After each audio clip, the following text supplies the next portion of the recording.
This is the area of interest in the desert west of Calexico in Imperial County, California. On the Mexican side is Mexicali, a large city and the capital of the Mexican state of Baja. This gap is about 15 miles wide. There is a vehicle barrier there on the border, but it is not designed to stop pedestrians from walking across. Mexican Highway 2D runs parallel to the border and is about 4 miles to the south. U.S. Highway 98 runs parallel about 2 miles to the north. There are a number of dirt roads that lead to the border on both sides.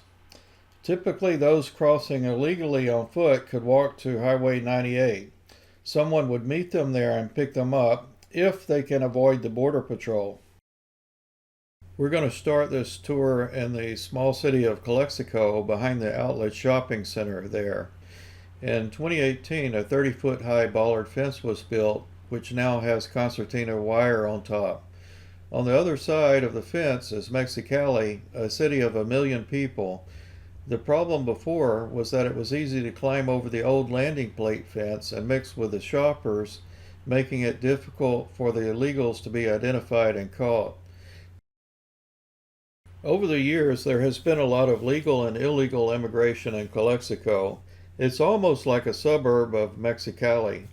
Many residents were hostile to the new fence and complained that it was ugly. For that reason, the Army was ordered to paint the part next to the shopping center black to make it more aesthetically pleasing. After 2 miles, it transitions into a much shorter bollard-style fence. Concertina wire was added to these fences by the Army in 2019. About where this transition occurs, the All-American Canal parallels this fence for over 7 miles. This is a fast-running canal with steep sides in places. Many illegal crossers have drowned in this canal. For that reason, buoy lines have been added in several places due to pressure from leftist activists. Apparently, few people use or have been saved by these lines because the smugglers tell the illegal crossers that they can easily swim across anywhere. In the background is Mount Signal, a local landmark in Mexico. As I was taking photos along the canal, a helicopter pilot spotted me and hovered above for a couple of minutes. A Border Patrol agent came and explained that sometimes they get open borders activists who take video to show where the agents are, intending to help the smugglers.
This is where the shorter bollard fence turns into a vehicle barrier just about 10 miles west of the port of entry in Calexico. Here the agricultural fields on both sides of the border stop and the open desert begins. A facility for the State Water Commission of Baja is in this location on the other side of the border. A pipeline that carries water from the Colorado to Tijuana and beyond starts here. On another day, I drove through the port of entry into Mexico and around to the other side of the fence at this location. This is the paved road that runs right up to within a few feet of the border fence. This road turns to the left and goes west parallel to the border fence around Mount Signal. This is apparently a maintenance road for the water pipeline. It turns into dirt on the other side of the mountain but continues parallel to the border. The sign on the right states in Spanish, State Government Road, no entry. I assume smugglers would probably ignore that though. A Border Patrol agent showed up about as soon as I got out of my car. You can see that anyone can just step over the fence here. This is a place where smugglers can bring their buses on a paved road and unload crowds of fake refugees to surrender. However, no fence is going to stop fake refugees. They are always going to get around it somehow. The problem is that we need to be able to detain them or have them wait in Mexico for their court date, not release them into the U.S. interior before their case is decided. However, a better fence would be effective for illegal crossers who aren't asylum seekers.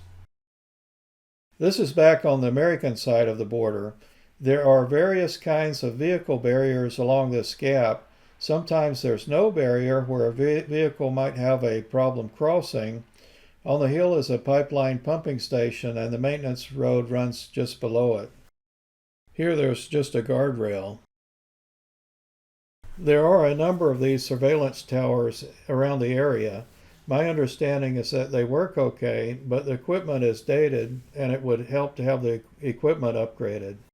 It's not that difficult to cut through a fence like this with a cutting torch and open up a hole big enough that they can drive right through with a load of illegals or drugs. Just a panorama of the landscape. The Border Patrol agents give you the impression that everything is under control. Of course, they're not going to tell outsiders they have a problem. Looks to me, though, like they have issues in this area. What do you think? The Border Patrol is pressured intensely all the time by open borders fanatics, but seldom by groups that support their mission. It would be good if such groups engaged the Border Patrol more often. It can be very difficult in the government to justify taking action when no one is asking for it. These are a couple of shots that show the vehicle tracks on the Mexican side of the barrier. The pipeline maintenance road is maybe a couple hundred yards away, and if you have a four-wheel drive, you can drive right up to the border. This is a panorama of the vehicle barrier and Signal Mountain from the west side.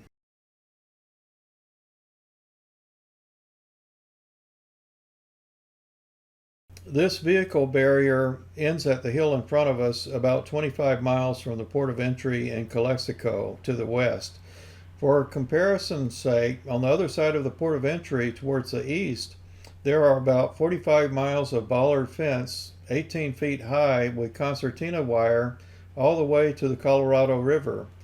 By the way, this is the El Centro Customs and Border Protection Sector. This is how the barrier ends. On the other side of this hill is the Jacumba Wilderness. It's pretty isolated back there, and the temperature was up to 120 degrees that day.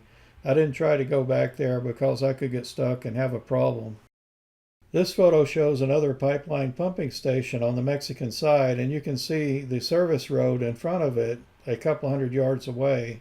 So anywhere along this barrier, you have vehicle access via a fairly decent dirt road.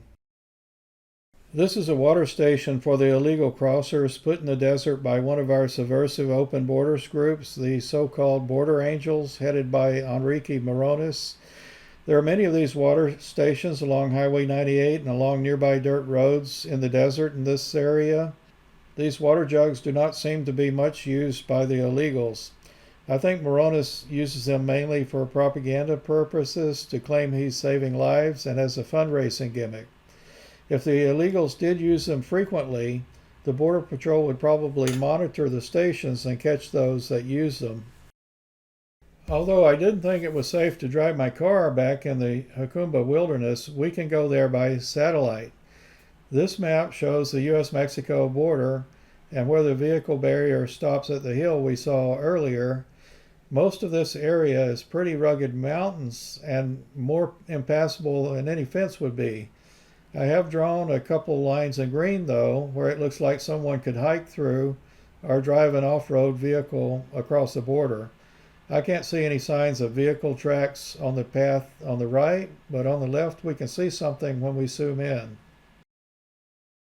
This is a close-up of the path on the left seen in the last slide. These satellite images could be 1 or 2 years old, but there doesn't appear to be any barrier at all on the border here. We see circular vehicle tracks and vehicle tracks that I trace back to connect to roads on both the American and Mexican sides of the border. So it appears someone could drive right across the border here. I'm guessing the circular tracks right on the border may be a way to mark exactly where the border is. This isn't a regular road and there may not be any signs. Whether it would be practical to smuggle people or drugs this way, I don't know. It depends on how closely the Border Patrol monitors this area. There are only 1 or 2 ways out and they may have that under surveillance. Anyway, this concludes our tour of the big border gap in Imperial County. Thanks for watching.